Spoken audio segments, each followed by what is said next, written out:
Dragi prijatelji, lepo pozdravljeni. Danes je nedelja dobrega pastirja, ko v evangeliju beremo znamenite besede, v katerih Jezus pravi: Jaz sem dobri pastir. Dobri pastir da svoje življenje za ovce. Kar 3-krat poudari: dobri pastir da svoje življenje za ovce.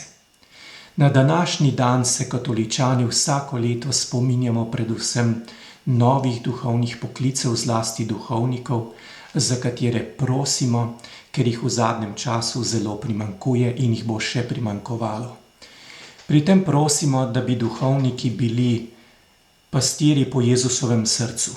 Ne samo, da bi nekaj delali za cerkev, ampak da bi dali svoje življenje za cerkev. To pomeni svoje moči, svoje zdravje, svoje razmišljanje, svojo prihodnost, da bi bili popolnoma za cerkev, za svoje brate in sestre.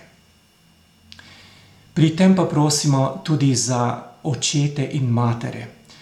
Molitev za duhovne poklice je tesno povezana z molitvijo za družine.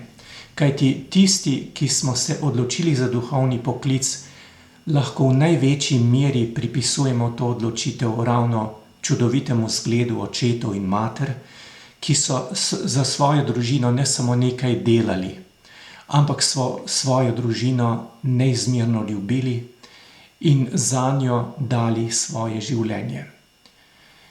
Tako, dragi prijatelji, spomnite se tudi med tednom večkrat tega velikega namena cerkve. Če so kakšne težave, jih potrpežljivo prenašajte in recite: to je moja daritev za nove duhovne poklice.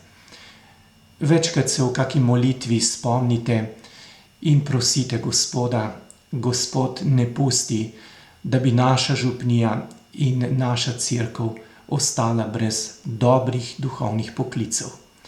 Prijazen pozdrav in lep teden vam želim in vse dobro.